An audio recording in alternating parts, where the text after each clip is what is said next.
Hello दोस्तों, स्वागत है हमारे YouTube channel Vipin sir CG पर। आज हम पढ़ेंगे क्लास 11th फिजिक्स में उपग्रहों की जो गति होती है। चैप्टर से इंपॉर्टेंट टॉपिक लेकर आए हम, कृत्रिम उपग्रहों का प्रक्षेपण। ठीक है, मतलब जो सैटेलाइट जो होता है ना, उसका हम लॉन्चिंग कैसे करेंगे, कैसे हम ऊपर की ओर उसको पृथ्वी के चारों ओर घुमाना सिखाएंगे। ये सब चीज है, इंपॉर्टेंट टॉपिक है, मोस्ट इंपॉर्टेंट टॉपिक है ना। इंपॉर्टेंट ही नहीं, मोस्ट इंपॉर्टेंट है और पूरा थ्योरी टाइप का है, इसलिए आपको ध्यान से एक एक लाइन पढ़ना होगा। पढ़ने की जरूरत नहीं पड़ेगा, बस समझाऊंगा, बस उतना समझ जो ऑटोमेटिक आप लिख लोगे। तो सबसे पहला जो क्वेश्चन है ना, कि हमको क्या करना है। देखो, कृत्रिम उपग्रहों का प्रक्षेपण मतलब लॉन्चिंग ऑफ आर्टिफिशियल सैटेलाइट। ठीक है, सैटेलाइट को हम लॉन्च कैसे करेंगे, इसके बारे में आज पढ़ाएंगे। ठीक है, तो ये सब पढ़ने की अभी जरूरत नहीं है। मैं पहले तो बताता हूँ कि क्या चीज को समझना है आपको। ठीक है, क्या चीज को समझना है, पहले मैं वही बता रहा हूँ। तो ये समझिए, आप सबसे पहले इस डायग्राम को देखिए। सबसे पहले आप इस डायग्राम को देखिए। इस डायग्राम से आप क्या समझ रहे हो? सबसे पहला आपको देखो, सामने की ओर क्या दिख रहा है आपको? उपग्रह रखा है। ये रॉकेट है पूरा, ये सब क्या है? रॉकेट है। ये सब क्या है? ये रॉकेट है। ठीक है, इसमें तीन चरण दिया हुआ है। देखो, पहला चरण देखो, प्रथम चरण नीचे की ओर, द्वितीय चरण ऊपर की ओर, उसके बाद सबसे ऊपर में तृतीय चरण। और तृतीय चरण के साथ जो है आपको उपग्रह को देखने को मिलेगा, मिल रहा है देखने को।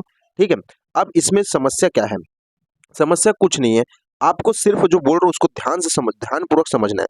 पहला देखो, प्रथम जो चरण है, प्रथम चरण के बारे में बता रहा हूँ मैं। कौन सा चरण के बारे में? ये प्रथम चरण, इसके बारे में बता रहा हूँ। किसी उपग्रह को, ठीक है, स्थापित करने के लिए बहुखंडी राकेटों का सहारा लिया जाता है। मतलब क्या? कोई उपग्रह है, मान लो ये उपग्रह है। ठीक है, तो इसको ऐसा नहीं कि एक ही रॉकेट में, एक ही रॉकेट में हम भर दिए, एक ही रॉकेट में क्या कर दिया, भर दिए और उसको प्रक्षेपित करने के लिए लेके चले गए। तो ऐसा जो है रॉकेट का लॉन्चिंग नहीं हो सकता। इसके लिए बहुखंडी रॉकेट, मतलब 3-4 खंड का रॉकेट होना ही चाहिए। तो देखो, इसमें कितने खंड है? 3 खंड है। 3 रॉकेट है इसमें। 3 खंड का मतलब कितना रॉकेट? 3 खंड है। कितने खंड है भाई? 3 खंड है।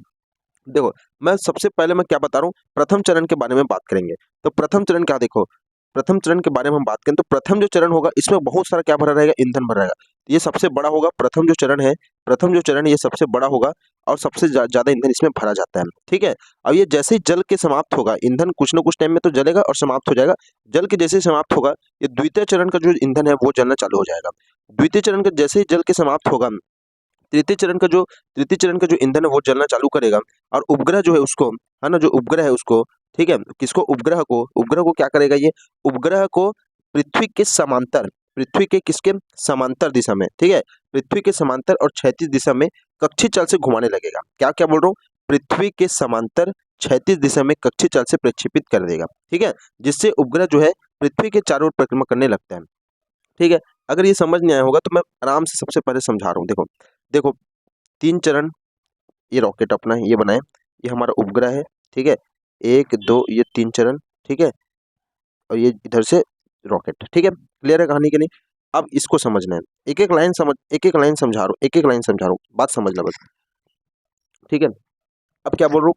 1 2 3, 3 चरण हो गया और ये उपग्रह हो गया। ठीक है, तो किसी उपग्रह को प्रक्षेपित करने के लिए कितने खंडों की जरूरत पड़ेगी?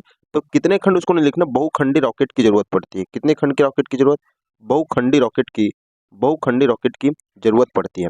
पहला लाइन क्लियर हो गया।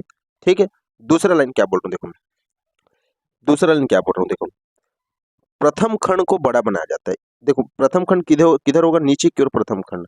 प्रथम खंड किधर होगा? नीचे की ओर। मैं बुक का पीडीएफ लिया हूँ क्योंकि आपका डायग्राम क्लियर इस पे और ज्यादा समझ में आएगा। आप समझिए, प्रथम खंड का जो रॉकेट है उसको क्या बनाया जाता है? बहुत बड़ा बनाया जाता है। क्यों? क्योंकि इसमें ईंधन बहुत ज्यादा भर सके, क्योंकि इसमें ईंधन बहुत ज्यादा भर सके। क्लियर हो गया?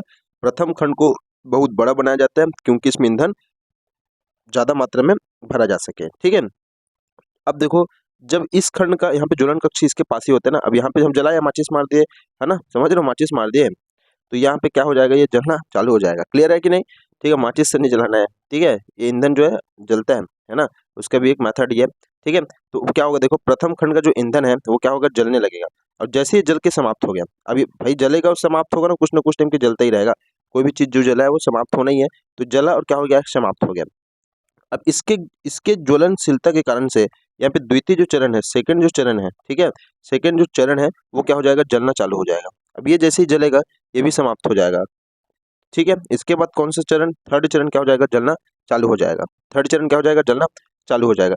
जैसे ही थर्ड चरण आपको जलना चालू हुआ, उसके बाद जो ये उपग्रह है, यहाँ पे क्या हमारा सैटेलाइट है ना, ये हमारा क्या है? सैटेलाइट है। सैटेलाइट का क्या काम रहेगा? सैटेलाइट जैसे ही तृतीय चरण ये दोनों जलेगा और गिरते जाएगा नीचे। क्या होगा, प्रथम चरण गिरेगा, द्वितीय चरण गिरेगा, जल के सीधा गिरते जाएगा ना। तृतीय चरण जो है उपग्रह को अपने साथ लेगा, और उपग्रह को जैसे अपने साथ लिया और ये पृथ्वी के समांतर क्षैतिज दिशा में कक्षीय चाल में क्या करने लगेगा, घूमने लगेगा। क्लियर है कहानी की नहीं? ठीक है, अब बात समझना यहाँ पे, ये है, ये उपग्रह है, ये हमारा तृतीय चरण। ठीक है, अब ये जो है कक्षीय चाल पे क्या करने लगेगा, क्षैतिज के समांतर घूमने लगेगा। क्लियर है कि नहीं? क्षैतिज के समांतर क्या होने लगेगा, घूमने लगेगा। ठीक है, ऐसे क्या करने लगेगा, घूमने लगेगा। ठीक है कि नहीं? बिल्कुल समझ में आ गया होगा। उसके बाद चलते अपन आगे। अब यहाँ पे समझो, यहाँ पे क्या लिखा हुआ है देखो, किसी कक्षा में उपग्रह को स्थापित करने के लिए बहुखंडी रॉकेटों का सहारा लिया जाता है। ठीक है, इसके बाद क्या देखो, पृथ्वी के सही वायुमंडल बहुत सर्वाधिक होती है। ठीक है, ये भी, इसके अतिरिक्त पृथ्वी के गुरुत्वाकर्षण बल के कमान भी क्या होता है, बहुत अधिक होता है। क्लियर है कि नहीं? अब देखो यहाँ से, ये तो सब आपको पहले से पता है। अब यहाँ पे समझो, देखो प्रथम खंड को बड़ा बनाया जाता है, इसको समझा, प्रथम खंड को क्या बनाया जाता है, बहुत बड़ा बनाया जाता है, तथा इसमें अधिक मात्रा में ईंधन भरा भरा लिया जाता है। ठीक है, प्रथम खंड का जो है ना रॉकेट है, उसको बहुत बड़ा बनाया जाएगा, और उसमें क्यों बड़ा बनाया जाता है, क्योंकि इसमें बहुत सारा ईंधन भरा जा सके। ठीक है कि नहीं?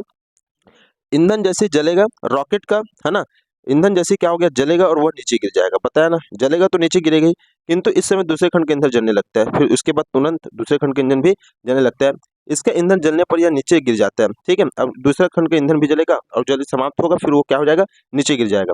और आगे यह क्रम चलते रहता है। अंतिम खंड का रॉकेट, ठीक है, अंतिम खंड का क्या किया अपन, रॉकेट लिए, वह स्वचालित प्रबंधन के द्वारा उपग्रह को क्षैतिज के समांतर, क्षैतिज दिशा में, ठीक है, देखो क्षैतिज के समांतर और कौन सी दिशा में, क्षैतिज दिशा में कक्षीय चाल से प्रक्षेपित कर देता है। कक्षीय की जो चाल होगा उसमें क्या कर देता है, प्रक्षेपित कर देगा। फलस्वरूप उपग्रह जो पृथ्वी के चारों ओर परिक्रमा करने लगते हैं। बताओ कोई दिक्कत क्या इस पे? कोई दिक्कत ही नहीं होगा। ठीक है ना, कहानी एकदम क्या क्लियर है। ठीक है, समझ गए बात कि नहीं समझ गए? ठीक है, अब आगे चलते हैं। ठीक है, अब आगे क्या है, आगे अपन चलते हैं। इसके बाद अपना, अब इसको हम करेंगे क्या, है ना, इसको पढ़ते कैसे हैं, है ना, इसके बाद और बहुत सारी चीज़ें उपग्रह को ठीक है, इसको इसको बाद में पढ़ेंगे। इससे पहले अपन को एक टॉपिक और क्लियर करना है। इस पे एक सेकेंड, आप थोड़ा सा टाइम दीजिएगा। ठीक, हम इसके बाद देखो, अंतिम जो रॉकेट है, देखो यहाँ पे लिखा हुआ है क्या, अंतिम रॉकेट जो है ना, अंतिम जो रॉकेट है यहाँ पे समझो, अंतिम रॉकेट द्वारा उपग्रह को क्षैतिज के समांतर प्रक्षेपित करते समय निम्न की 4 परिस्थितियां हो सकती है। अब रॉकेट को, है ना, कक्षीय चाल में हमको क्या करना है, प्रतिस्थापित करना है, उसके लिए निम्न की 4 बातें हो सकती है। तो इसके लिए सबसे पहला चीज मैं आपको बताने जा रहा हूँ, इसको आप समझिए, पहले इस पे समझिए, उसके बाद उसको याद हो जाएगा। ठीक है, यहाँ पे समझिए, मैं बता रहा हूँ उसको समझना। पहला जो चीज है, पहला चीज क्या है, ठीक है, इसमें याद रखना हमेशा क्षैतिज वेग, इसमें याद क्या क्या रखना है, देखो क्षैतिज वेग, है ना, प्रक्षेप की गति में पढ़ो क्षैतिज वेग, और दूसरा जो है कक्षीय चाल। क्षैतिज वेग और क्या, कक्षीय चाल, बस ये दो ही चीज याद रख लो, ये दो ही चीज याद रख लो, फिर कहानी खत्म। देखो पहला क्या, देखो ये क्षैतिज वेग किसका होगा, क्षैतिज वेग किसका होगा, उपग्रह का होगा। किसका होगा उपग्रह का होगा। ठीक है कि नहीं? अब देखो, यदि कोई उपग्रह है, यदि उपग्रह है ना, क्या है, यदि उपग्रह है, ठीक है, उपग्रह को दिया गया क्षैतिज वेग, किसको दिया गया क्षैतिज वेग, उपग्रह को दिया गया कौन सा वेग, क्षैतिज वेग। कक्षीय चाल, ये जो कक्षा जो जैसे घूमता है ना, यहाँ पे एक एक बार समझो, यहाँ पे ये मान लो ये पृथ्वी है, अब इसके चारों ओर क्या करेगा, चक्कर लगाएगा मालवीय उपग्रह। ठीक है, तो क्षैतिज जो वेग है, क्षैतिज जो वेग है, और ये यहाँ पे ऐसे चक्कर लगा रही है, इसको हम क्या बोलेंगे, कक्षीय चाल। कक्षा पे घूमने के लिए, ये कक्षा है, इस पे घूमने के लिए चाल मतलब वेग ही होगा। समझ गया बात कि नहीं? तो कक्षीय चाल से अगर कम है, मतलब क्षैतिज वेग क्या है, कम है, किससे, कक्षीय चाल से, तो क्या होगा, तो परवलयाकार पथ पर चलकर पृथ्वी पर गिर जाता है। कैसे पथ पे गिरेगा, पृथ्वी पर कैसे गिरे, तो परवलयाकार पथ पर चल करके पृथ्वी पर गिर जाता है। अब ये उपग्रह कैसे चलेगा, परवलयाकार पथ पर, ऐसे बताया था ना, परवलयाकार पथ पर चल करके किस पे गिरेगा, पृथ्वी पर ऐसे गिर जाएगा। क्लियर है कहानी के नहीं? इसको डायग्राम की तरह देखो, ये पृथ्वी है, मान लो ये हमारा क्या, अर्थ है, पृथ्वी है ना। अब यहाँ पे मान लो ये हमारा कक्षीय वेग है ना, कक्षीय चाल है, सॉरी, यहाँ पे उपग्रह जो है कैसे घूमेगा, ऐसे घूमेगा परवलयाकार पथ पर, और किस पे गिरेगा, पृथ्वी पर गिर जाएगा। पहला लाइन क्लियर है कि नहीं? क्या क्या जब हो, जब क्षैतिज जो वेग है, जब क्षैतिज जो वेग है वो क्या हो जाए, उपग्रह के कक्षीय चाल से क्या हो जाए, कम हो जाए। ठीक, मतलब कक्षीय चाल ज्यादा हो क्षैतिज वेग से। क्लियर है कि नहीं?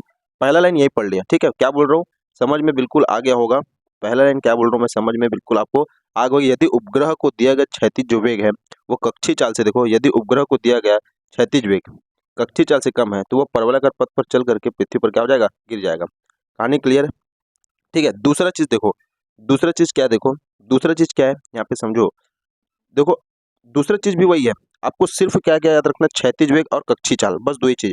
यदि उपग्रह को दिया गया क्षैतिज जो वेग है, फिर से याद रखना, क्षैतिज वेग अभी क्या था, कम था। अब क्षैतिज वेग का मान अगर क्या हो जाए, यदि क्षैतिज वेग का जो मान है वो क्या हो जाए, अधिक हो जाए, क्षैतिज वेग सॉरी क्या हो जाए, अधिक हो जाए, क्षैतिज वेग क्या हो जाए, अधिक हो जाए। किससे अधिक होगा, कक्षीय चाल से, बस ये याद रख लो। क्षैतिज वेग का जो मान है, ये मान अगर क्या हो जाए, ज्यादा हो जाए किससे, कक्षीय चाल से, तो क्या होगा, तो क्या हो जाएगा, तो ये जो होगा तो ये क्या हो जाएगा, दीर्घवृत्त होता है ना, दीर्घवृत्ति जो कक्षा है, दीर्घवृत्ति कक्षीय चाल में दीर्घवृत्ति होगा ना, बड़ा वाला वृत्त, ठीक है, तो दीर्घवृत्ति कक्षा में परिक्रमा करने लगता है। ठीक है, किसमें परिक्रमा करने लगेगा, दीर्घवृत्तीय कक्षा में परिक्रमा करने का। ठीक है, एक बार और समझो इसको। जब क्षैतिज जो वेग है, राम आराम समझा रहे हैं भाई, इंपॉर्टेंट है ये। इससे उपग्रह को क्या कर सकते हो, प्रक्षेपण कर सकते हो, लॉन्च कर सकते हो। क्षैतिज वेग अगर बड़ा हो जाए किससे, कक्षीय चाल से, किससे बड़ा हो जाए, कक्षीय चाल से, तो क्या होगा, तो क्षैतिज वेग अगर बढ़े किससे, कक्षीय चाल से, तो होगा क्या कि होगा क्या बताओ, तो ये दीर्घवृत्तीय कक्षा में क्या करने लगेगा, दीर्घवृत्तीय कक्षा में क्या करने लगेगा, परिक्रमा करने लगेगा इसमें। परंतु इस पे एक शर्त क्या है, परंतु परंतु क्या, कि क्षैतिज में जो वेग है वो पलायन वेग से क्या होना चाहिए, कम होना चाहिए। ठीक है, पलायन वेग से क्या होना चाहिए, कम होना चाहिए। मतलब पलायन वेग का मान ज्यादा ही है ना। अगर पलायन वेग मतलब समझ रहे हो, अगर 11.2 किलोमीटर पर सेकंड हो गया, समझ में आया, 11.2 किलोमीटर पर सेकंड हो गया, तो भाई पृथ्वी किस पे चला जाएगा, उपग्रह अंतरिक्ष पे चला जाएगा। तो अंतरिक्ष पे तो नहीं स्थापित करना है हमको, तो पृथ्वी पे। तो इसलिए क्षैतिज जो वेग होगा वो हमेशा पलायन वेग से क्या हो जाएगा, कम हो जाएगा। ये कॉन्सेप्ट है और कुछ नहीं। ठीक है, अभी देखो यहाँ पे समझो, दूसरा नंबर क्या बोल रहा है, देखो यही चीज है। यदि उपग्रह को दिया गया, ठीक है, देखो यहाँ पे ध्यान से समझना। ठीक है, यदि उपग्रह को दिया गया क्षैतिज जो वेग कक्षीय चाल से क्या अधिक है। ठीक है, यदि उपग्रह को दिया गया जो क्षैतिज जो वेग है, क्षैतिज वेग समझ गए बात, कक्षीय चाल से क्या है, अधिक है, किंतु पलायन वेग से क्या है, कम है। पलायन वेग से क्या है, कम है। ठीक है, क्षैतिज वेग कक्षीय चाल से अधिक है किंतु पलायन वेग से क्या है, कम है, तो वह दीर्घवृत्तीय कक्षा में परिक्रमा करता है ना, और पृथ्वी एक फोकस पर पृथ्वी होती है। ठीक है, वो तो है ना, फोकस बीच पे ही रहेगा ना, इधर उधर तो नहीं जाएगा पृथ्वी।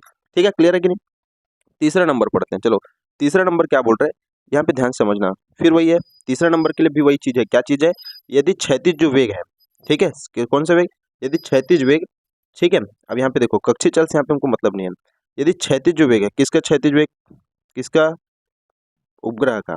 ठीक है, यदि क्षैतिज जो वेग है वो पलायन वेग से अधिक हो जाए, अब देखो क्षैतिज वेग क्या हो जाए, अधिक हो जाए, किससे, पलायन वेग से। बात समझ में आ रहा है कि नहीं आ रहा है, पलायन वेग से क्या हो जाए, अधिक हो जाए, मतलब 11.2 किलोमीटर पर सेकंड से अगर इसका मान क्षैतिज वेग ज्यादा हो जा रहा है, मतलब 11.3 भी हो गया, तो क्या होगा, तो क्या होगा, तो क्या हो जाएगा, उपग्रह जो आप लिए हो, जो उपग्रह आप जो लिए हो, वो कहाँ चला जाएगा, अंतरिक्ष में चला जाएगा। किस में चला जाएगा, अंतरिक्ष में चला जाएगा। मैं बताया था ना, अगर पलायन वेग से, है ना, पलायन वेग वो न्यूनतम वेग है, अगर उससे अगर हम ज्यादा अगर फेंक दे तो सीधा क्या हो जाएगा, पृथ्वी पे चला जाएगा, पृथ्वी से उस पार, मतलब अंतरिक्ष पे चला जाता है।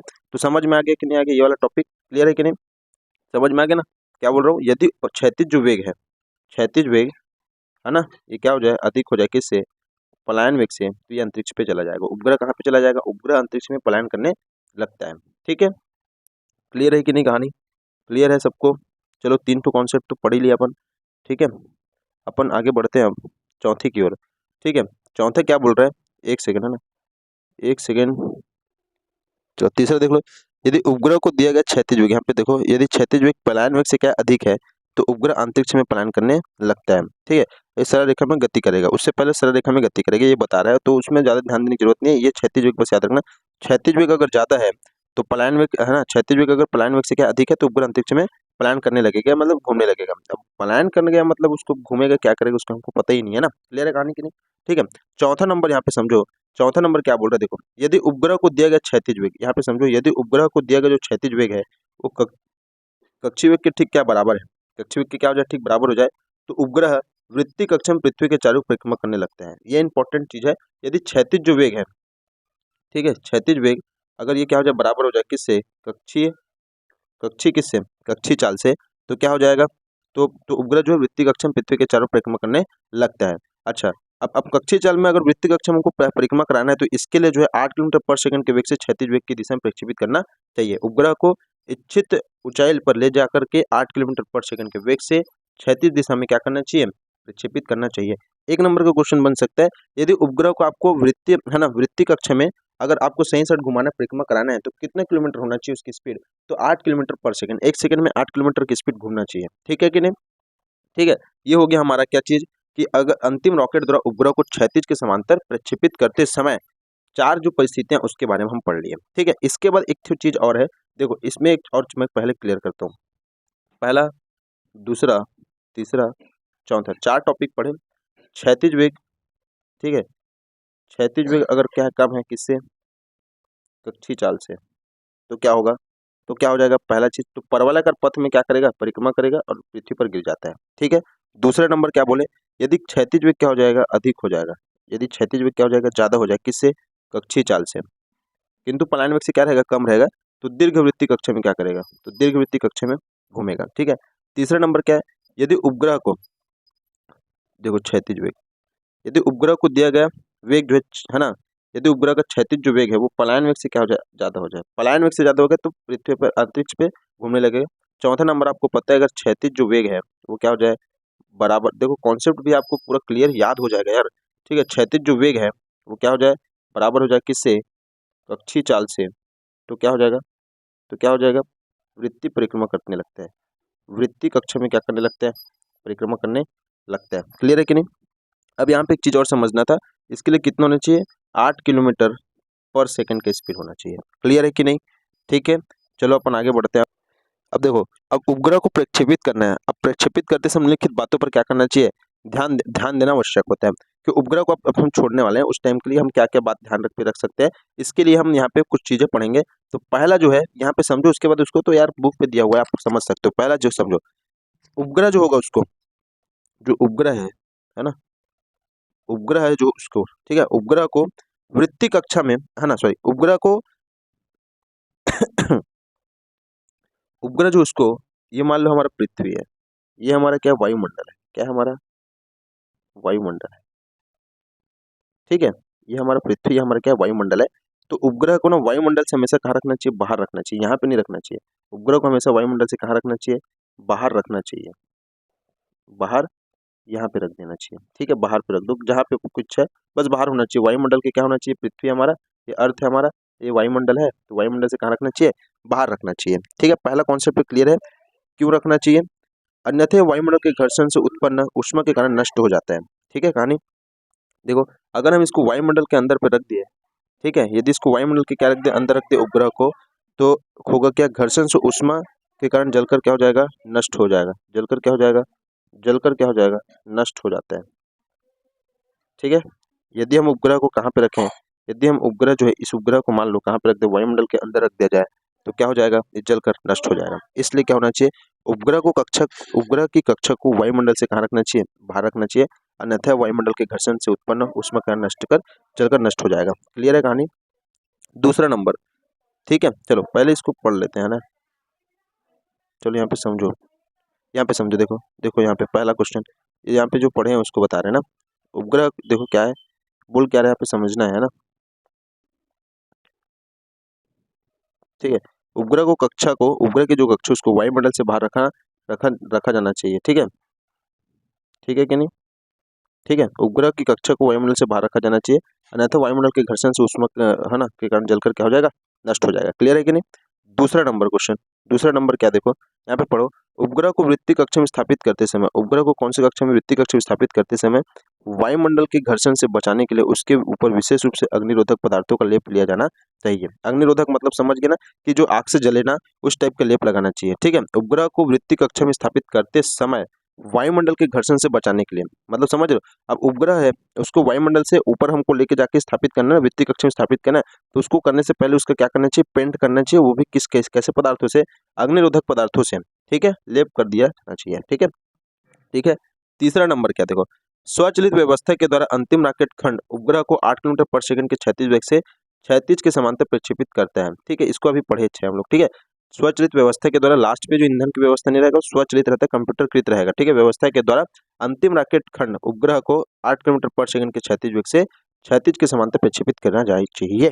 ठीक है, आगे क्वेश्चन चौथा, पृथ्वी के चारों ओर उपग्रह केवल उसी कक्षा में परिक्रमा करता है जिसमें पृथ्वी का केंद्र सम्मिलित होता है। ठीक है, पृथ्वी के चारों ओर उपग्रह उसी कक्षा में क्या करेगा, परिक्रमा करेगा जिसमें पृथ्वी का केंद्र क्या हो, सम्मिलित हो। ठीक है, तो 4 टॉपिक था, है ना, बात समझ में आ गया। पहले हम क्या पढ़े कि उपग्रह जो है उसको लॉन्चिंग कैसे किया जाता है उसके बारे में पढ़ ली, इसमें 4 है ना बहुखंडी होता है, ये सब दुनिया भर का पढ़े। उसके बाद क्या पढ़े, उसका डायग्राम देखे। उसके बाद हम पढ़े कि अंतिम जो खंड होता है रॉकेट का, उसके द्वारा अंतिम जो खंड होता है रॉकेट को, उसके द्वारा हम कैसे किन किन परिस्थितियों, तो 4 परिस्थिति पढ़े। अगर क्षैतिज जो वेग है, यदि क्षैतिज, देखो ये चीज याद रखना है, रॉकेट लॉन्च करना सीख जाओगे। यदि उपग्रह को क्षैतिज वेग से कक्षीय चाल से कम हो जाए, क्षैतिज वेग कक्षीय चाल से क्या हो जाए, कम हो गए, तो परवलयाकार पथ पर गति करेगा और कहाँ पे चला जाता है, पृथ्वी पर ही गिर जाता है। ठीक है, पहला कॉन्सेप्ट था। ठीक है, दूसरा नंबर की बात क्या था, यदि उपग्रह को दिया गया जो क्षैतिज जो वेग है, यदि क्षैतिज जो वेग है वो कक्षीय चाल से क्या हो जाए, अधिक हो जाए, तो क्या होगा, और पलायन वेग से कम होना चाहिए परंतु। ठीक है, तो दीर्घवृत्तीय कक्षा में क्या करेगा, परिक्रमा करेगा, है ना, दीर्घवृत्तीय कक्षा में क्या करेगा, परिक्रमा करेगा। ठीक है, पूछ सकते हैं कि दीर्घवृत्तीय कक्षा में परिक्रमा के लिए, है ना, कौन सा कॉन्सेप्ट है जो आपको पता है, बताइए। तो दीर्घवृत्तीय कक्षा में कब, मतलब ऐसा है कि उपग्रह जो दीर्घवृत्तीय कक्षा में कब परिक्रमा करता है, तो इसके लिए आपको पता है कि क्षैतिज जो वेग है वो अधिक होना चाहिए, किससे, कक्षीय चाल से। किससे अधिक होना चाहिए, कक्षीय चाल से अधिक होगा, तभी क्या होगा, कभी दीर्घवृत्तीय कक्षा में परिक्रमा करेगा, और पलायन वेग से क्या होना चाहिए, कम होना चाहिए। ठीक है, तीसरे नंबर पे अपन क्या पढ़े, तीसरे नंबर पे ये पढ़ दिए, यदि उपग्रह को दिया गया क्षैतिज वेग जो पलायन वेग से अधिक है, पलायन वेग का जो मान है वो कम हो जाएगा अगर क्षैतिज वेग से, मतलब पलायन वेग 11.2 किलोमीटर और ये जो हो जाए बड़ा हो जाए 11.3 हो जाए, तो क्या हो जाएगा, तो दीर्घवृत्तीय कक्षा में क्या, सॉरी, ये क्या हो जाएगा, डायरेक्ट दीर्घवृत्तीय कक्षा में परिक्रमा करने लगता है। ठीक है, समझ में आ गया ना। ठीक है, सॉरी, दीर्घवृत्तीय नहीं, किस पे, ये सीधा पलायन कर जाएगा अंतरिक्ष की ओर, सॉरी। ठीक है, चौथा क्या है, अगर दोनों क्या हो जाए, बराबर हो जाए, क्षैतिज वेग और पलायन वेग दोनों क्या हो जाए, बराबर हो जाए, तो क्या हो जाएगा, कक्षीय चाल, हाँ, तो ये वृत्त पे घूमने लगता है। ठीक है, कहानी क्लियर है कि नहीं। आप सभी को ऐसे वीडियो और देखने के लिए बने रहे हमारे यूट्यूब चैनल के साथ, और चैनल को कर दीजिए सब्सक्राइब और ज़्यादा से ज़्यादा करिए शेयर, जिससे हम आपको आने वाले दिनों पे और अच्छे से अच्छे कंटेंट तैयार करके दे सकें। धन्यवाद। थ्योरी की क्लासेस ऐसी होगी जहाँ पे आपको थोड़ा सा फिजिक्स और मैथ्स का आपको देखने को मिलेगा, जहाँ पे व्यंजक वगैरह अगर हमको सॉल्व करना है, तो वैसे क्वेश्चन के लिए हम ब्लैक बोर्ड पे, सॉरी, व्हाइट बोर्ड पे कराते हैं। तो हमारे यूट्यूब चैनल को कर दीजिए सब्सक्राइब और ज़्यादा से ज़्यादा करिए शेयर। धन्यवाद।